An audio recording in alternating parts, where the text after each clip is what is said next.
Saya pernah baca sebuah tulisan Pak di Facebooknya. Jadi ada seorang ustadznya berani bilang ini bukan takwilnya Imam Bukhari kan. Padahal ini ada di kitab Sahih Al-Bukhari, bukan di syarahnya ya. Kalau syarah Bukhari kan Fathul Bari, Imam Ibnu Hajar Al-Asqalani. Ini bukan syarahnya, ini kitab Bukharinya Pak, Sahih Bukharinya. Berarti Imam Bukhari ini yang bilang. Baik, nah sekarang kita coba tolaban lil barokah ya. Jadi kalau ngaji itu kalau bisa baca kitab Pak ya, baca penjelasan para ulama. Kita ambil dua ulama, diantaranya satu namanya Al-Imam As-Sanusi ya. Beliau ini Habib Pak ya, Al-Hasani ya, keturunan dari Sayyidina Hasan ya. Al-Imam As-Sanusi beliau ulama dari madhab Al-Maliki ya, madhab Maliki. Al-Ash'ari, madhabnya Ash'ari. Beliau ini jamaah punya kitab namanya Ummul Barohin. Kalau Anda ngaji di pesantren atau punya putra putri yang ngaji di pesantren, kalau ngaji kitab Ummul Barohin, ini levelnya udah lumayan Pak, sudah lumayan ya. Termasuk kitab yang secara detail menjelaskan sifat 20 itu sifat kitab ini jemaah ya, kitab Ummul Barohin karya Imam As-Sanusi ya. Saya punya itu, ada 5 jilid Pak di rumah, 5 jilid ya. Bagus Pak penjelasannya ya. Namanya Imam As-Sanusi. Saya pernah mendengar penjelasan dari Al-Habib Profesor Habib Ali Al-Bakir. Ada yang tahu Habib Ali Al-Bakir As-Sakaf? Di YouTube banyak Pak, cari aja Habib Ali Bakir As-Sakaf. Beliau pernah bilang di salah satu ceramahnya, Imam As-Sanusi ini termasuk ulama yang pertama kali mengkonsep sifat 20. Sebelum beliau belum ada ulama yang bilang sifat wajib 20, belum ada. Ya. Jadi yang pertama kali ya. Ini menurut keterangan dari siapa? Habib Ali Bakir As-Sakaf ya. Masih hidup beliau ya. Bagus penjelasan beliau Pak. Cari aja di YouTube ya. Kata beliau, Imam As-Sanusi ini orang yang pertama kali mengkonsep ya, menjelaskan sifat 20 ya. Karena sebelum beliau ini tahun berapa sih? Tahun 800-an ya. Sebelum beliau tahun 700, 600, 500, 400 itu belum ada ulama yang bilang sifat wajib 20 gitu. Belum ada ya. Nah, yang pertama kali mengkonsep 20 itu adalah siapa? Imam As-Sanusi ya. Beliau ini ya kayak Imam Nawawi lah kira-kira Pak ya. Luar biasa Imam As-Sanusi rahimahullah ta'ala. Semoga kita dapat berkah ilmunya beliau. Amin. Kata beliau, wa ma'nal baqa fi haqqihi ta'ala huwa ibaratun an adamil akhiriyati lil wujud. Makna sifat baqa bagi Allah ta'ala adalah sebuah ungkapan yang menunjukkan bahwa tidak ada akhiran, tidak ada ujung untuk wujudnya Allah Subhanahu wa ta'ala. Adanya Allah tidak ada katok. Kalau orang Jawa bilangnya apa? Penghabisan, tidak ada ujungnya. Artinya kekal selama-lamanya. Ini penjelasan Al-Imam As-Sanusi. Berikutnya, nah ini sudah tidak asing lagi, yaitu Asy-Syaikh Nawawi Al-Bantani Asy-Syafi'i Al-Asy'ari rahimahullah ta'ala. Di dalam kitabnya Nurudz Dzalam. Kitab apa Pak, Bu? Ya, ingat-ingat ya. Bukan imam ya. Syekh Nawawi punya kitab akidah tauhid namanya Nurudz Dzalam. Ya, harus bisa jawab nanti kalau ditanya anaknya ya.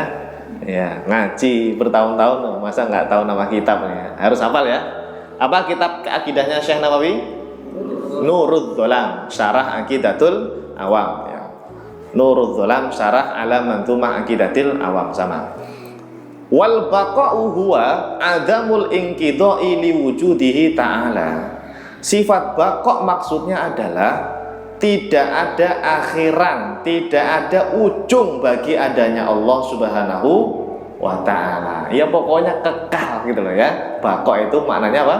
Kekal, tidak ada batasan, tidak ada ujung, tidak ada akhiran bagi adanya Allah Subhanahu wa ta'ala.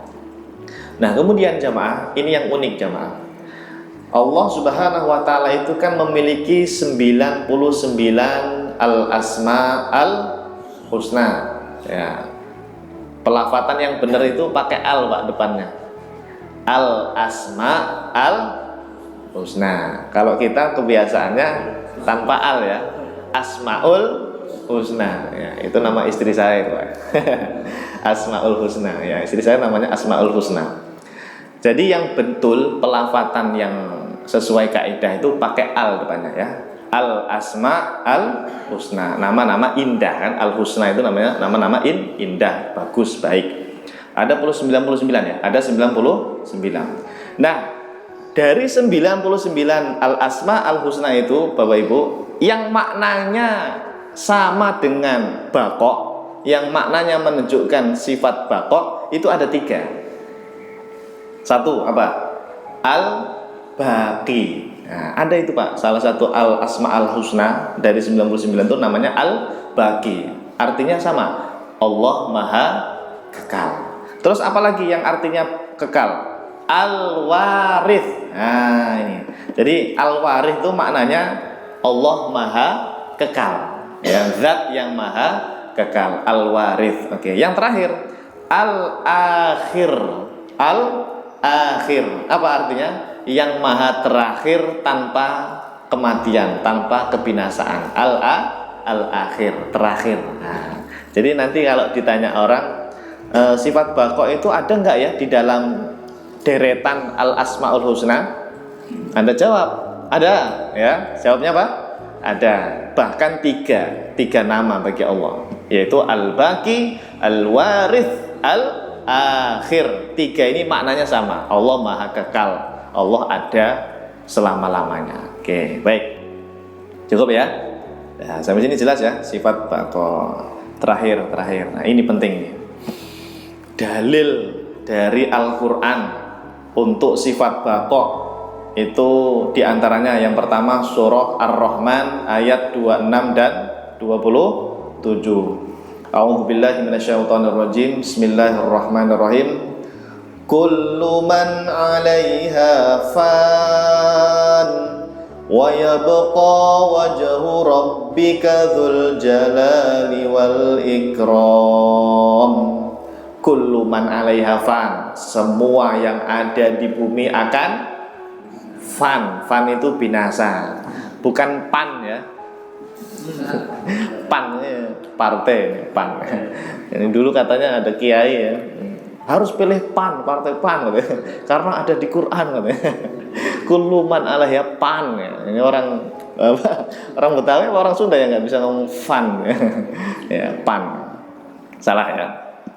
Fan bacanya. Fan itu apa artinya? Binasa. Semua yang ada di bumi ini nanti semuanya binasa. Wa yabqa wajhu rabbika dzul jalali wal ikram. Hanya Allah ya tetap kekal wajah Tuhanmu. Nah ini hati-hati nih. Wajah ini di sini jangan dipahami Allah punya apa wajah, bentuk muka gitu Pak ya. Jangan ya. Nanti saya jelaskan nanti ya.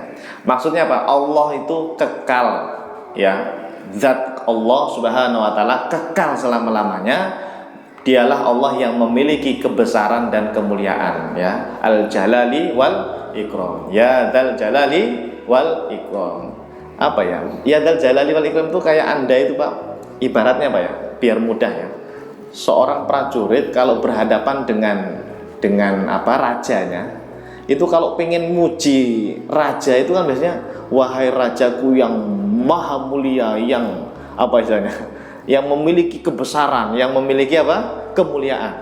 Itu Pak, untuk mengungkapkannya itu bahasa Arabnya itu Dzul Jalali wal Ikram. Dan ini hanya kita sematkan kepada Allah Subhanahu wa taala. Bahkan jamaah, biasakan kalau berdoa sebut ya Dzal Jalali wal Ikram 3 kali. Siapa yang menyebut ya Dzal Jalali wal Ikram 3 kali, dalam sebuah hadis disebutkan, maka doanya insya Allah mustajab. Amalkan nih Pak. Ada ini di kitab Al-Adhkar. Ngaji Al-Adhkar ya di sini ya. Nah, nanti di kitab Al-Adhkar bakalan ketemu sebuah riwayat yang membaca ya Dzal Jalali wal Ikram 3 kali. Itu doanya itu insya Allah makbul Pak. Mustajab, dikabulkan oleh Allah ya. Ya Dzal Jalali wal Ikram, ya Dzal Jalali wal Ikram, ya Dzal Jalali wal ikram. Ya, itu diselipkan di akhir doa gitu biasanya ya. Baik, itu dalil sifat baqa ya. Wa yabqa itu Allah Maha kekal. Kemudian surat Al-Qasas ayat 88. Nah ini yang paling masyhur biasanya. Kullu syai'in halikun illa wajhah. Kullu syai'in apa? Segala sesuatu, Pak. Apapun berarti. Segala sesuatu itu berarti ya apapun, Pak. Semuanya, langit, bumi, planet, manusia, jin, malaikat, pokoknya semuanya ya. Kullu syai'in halikun, Pak. Semuanya itu hancur binasa, bakalan mati illa wajhah, kecuali wajah Allah. Di sini maksudnya adalah Allah Subhanahu wa taala. Jadi semuanya itu mati, binasa kecuali Allah. Hanya Allah yang maha kekal. Hanya Allah yang maha kekal. Nah, kullu syai'in halikun illa wajhah. Jelas ya ini ya. Dalilnya Quran loh ya, sifat. Jadi sifat 20 itu Pak, dalilnya itu ada di dalam Quran, bukan asal-asalan ya. Kita ini ngaji Quran ini Pak. Jangan dibilang nggak ngaji Quran ya. Kadang salah paham orang. Mengira ngaji Quran tuh hanya baca ayatnya gitu ya, tahsin. Enggak. Ngaji Quran itu termasuk ada ngaji tauhid, ngaji fikih, ngaji tasawuf, itu juga ngaji Quran. Karena dalilnya itu sumbernya dari Al-Quran. Nah, gitu ya. Jadi dalilnya Quran. Jadi jelas ini adalah dalil untuk sifat baqa. Pertama surat Ar-Rahman ya, ayat 26 dan 27. Kemudian yang kedua surat Al-Qasas ayat 88. Saya ingin mengomentari kalimat atau lafaz wajhah di sini, Pak. Ya.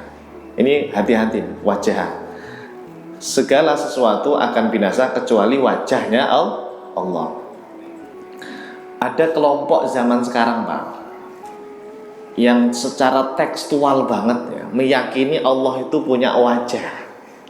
Punya apa? Wajah. Ya. Ini berbahaya kalau pemahamannya seperti itu. Kenapa? Karena kalau demikian dipahaminya, mereka itu meyakini Allah punya tangan juga. Ya enggak? Mereka ada kan kelompok yang meyakini Allah punya tangan, Allah punya apa lagi? Mata. Apa lagi katanya? Allah punya betis gitu ya. Kalau pakai ayat ini, Pak, semuanya hancur itu, Pak. Tangan, mata, betis semuanya hancur. Illa wajah, kecuali wajahnya Allah. Nah, ini kacau ini. Kacau ini. Ya, pemahaman ini sesat menyesatkan.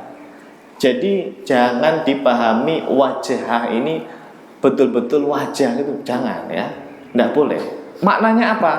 Nah, para ulama menggunakan dua metode. Pertama namanya tafwid makna. Pokoknya sebutkan saja wajah. Jangan dipahami wajah seperti muka, jangan ya. Pokoknya sebutkan saja Allah punya sifat wajah, tapi maknanya apa? Wallahu a'lam. Ini namanya tafwid makna. Jadi diem aja intinya. Mayoritas ulama salaf biasanya begitu, Pak. Udah diem aja, pokoknya Allah punya sifat wajah, tapi wajah bukan bermakna muka ya, gambar bukan gitu. Ini tafwid makna. Yang kedua, Pak, takwil. Boleh nggak ditakwil? Boleh nggak? Karena ada orang bilang nggak boleh takwil. Ulama salaf nggak ada yang mentakwil gitu. Ini orang nggak ngaji nih. Coba Pak, perhatikan Pak. Siapa yang nggak kenal Al-Imam Al-Bukhari? Allahu Akbar. Imam Al-Bukhari, penulis kitab Sahih Al-Bukhari, Pak. Beliau, Pak, mentakwil ayat kullu syai'in halikun ila wajhah. Ya, yang secara tekstual kan harusnya segala sesuatu akan hancur kecuali wajahnya Allah. Secara tekstualnya kan begitu. Tapi Imam Bukhari nggak mau makna itu. Beliau takwil, Pak. Nah, ini buktinya, Pak. Kita baca ya. Ada hal yang menarik ya, sangat menarik mengenai ayat di atas. Ayat apa tadi? Kullu syai'in halikun illa wajah. Surat apa? Al-Qasas ya, ayat 88. Di mana Al-Imam Al-Bukhari rahimahullah taala yang meninggal 256 Hijriah telah berkata dalam kitabnya, siapa yang hafal nama kitab Sahih Al-Bukhari? Di sini ngaji di sini Tirmidzi ya. Kiai Jamalul Lail Sahih Bukhari di mana? Islamic Center. Ya. Nama lengkap Sahih Al-Bukhari itu ini, Pak. Al-Jami' Al-Musnad As-Sahih Al-Mukhtasar min umuri Rasulillah sallallahu alaihi wasallam wa sunanihi wa ayyamihi. Nah, itu nama lengkap Sahih Bukhari itu, Pak. Ya, cuma kita seringnya pakai bilangnya apa? Kitab Sahih Al-Bukhari. Nama lengkapnya itu panjang banget tuh. Al-Jami' Al-Musnad As-Sahih Al-Mukhtasar min umuri Rasulillah sallallahu alaihi wasallam wa sunanihi wa ayyamihi. Nah, intinya jemaah, Imam Bukhari mentakwil, kata beliau, kullu syai'in halikun illa wajah ay illa mulkahu. Ini takwilnya Imam Bukhari, Pak. Jangan percaya dengan orang-orang zaman sekarang yang mereka merubah-merubah, Pak. Kata mereka, ini bukan takwilannya Imam Bukhari, kan mereka. Saya pernah baca sebuah tulisan, Pak, di Facebooknya. Jadi ada seorang ustadznya berani bilang ini bukan takwilannya Imam Bukhari, katanya. Padahal ini ada di kitab Sahih Al-Bukhari, bukan di syarahnya ya.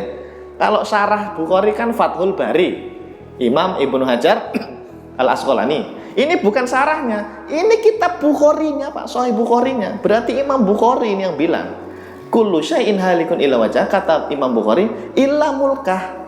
Jadi segala sesuatu akan hancur kecuali wajahnya. Maksud wajah di sini adalah apa? Kekuasaannya Allah. Mulkahu itu kerajaan, kekuasaan. Ini takwil, ini namanya, Pak. Takwil. Karena takwil itu tidak memahami ayat sebagaimana zahir lafadznya, enggak. Harusnya secara zahirnya apa? Wajah ya? Ya wajah kan? Harusnya gitu kan? Tapi Imam Bukhari tidak menghendaki makna itu. Beliau takwil, Pak. Berarti takwil boleh enggak? Boleh. Haram enggak takwil? Enggak. Kalau diharam-haramin, disesat-sesatin, loh Imam Bukhari kok mau disesat-sesatin, ya? Naudzubillah min dzalik. Beliau ulama salaf bukan? Ulama salaf meninggal 256. Ya, ulama salaf itu generasi 3, abad ketiga, abad 1, 2, 3. Beliau ini menangi generasi salaf. Ya, katanya ikut ulama salaf. Nah, ini Imam Bukhari mentakwil kok malah mengharam-haramkan takwil. Ya. Jadi yang ikut salaf ini siapa sebetulnya, sama? Ya kita harusnya ya. Mereka hanya ngaku-ngaku doang gitu, Pak ya. Tahu ya mereka ya, grup sebelah ya. Grup sebelah, tahu sendiri lah ya. Jadi jangan percaya dengan perkataan orang di luar, Pak, yang kata mereka illa mulkahu ini bukan takwilannya Imam Bukhari katanya. Ya. Padahal jelas di kitab Sahih Bukhari itu ada lafadz illa mulkahu, dan Imam Bukhari nggak mengomentari, nggak menyalahkan ini, nggak menyalahkan lafadz illa mulkahu. Bahkan syuruh pensyarah Sahih Bukhari termasuk Imam Ibnu Hajar Al-Asqalani itu menyebutkan ini, ada ini lafadz ini ada memang di Sahih Bukhari. Nah, jadi ini kadang-kadang mereka itu mencoba untuk mengaburkan, Pak, ingin menutup-nutupi takwilnya Imam Bukhari. Ya Allah, naudzubillah min dzalik ya. Kita cukup taslim saja, Pak. Kita percaya dengan para ulama kita Ahlus Sunnah wal Jamaah bahwa Imam Bukhari mentakwil wajah, sifat wajah bagi Allah ditakwil dengan apa? Illa mulkahu. Apa maknanya tadi? Yang segala sesuatu hancur kecuali kekuasaannya Allah. Maksudnya begitu. Maksudnya kekuasaannya Allah. Bukan wajah di sini bermakna muka, gambar, surah, bukan ya. Wayuqol, bahkan sebagian ulama, ini Imam Bukhari menukil kalau yang ini, wayuqol illa ma urida bihi wajah Allah. Bisa juga maknanya itu adalah kecuali segala amal perbuatan yang diniatkan karena Allah ya. Saya melakukan amal perbuatan ini wajah Allah, karena Allah gitu loh ya, karena Allah. Amal perbuatan itu tidak akan hancur, Pak ya, yang dilakukan karena Allah, niatnya karena Allah Subhanahu wa taala. Jadi ini penting jamaah, bahwa ulama salaf itu di samping menggunakan tafwid makna, iman sifat wajah, maknanya apa serahkan kepada Allah, tapi ada juga ulama salaf yang mentakwil. Buktinya adalah Al-Imam Al-Bukhari rahimahullahu ta'ala, Sahih Al-Bukhari. Beliau pengarang kitab Sahih Al-Bukhari. Wallahu a'lam bishawab.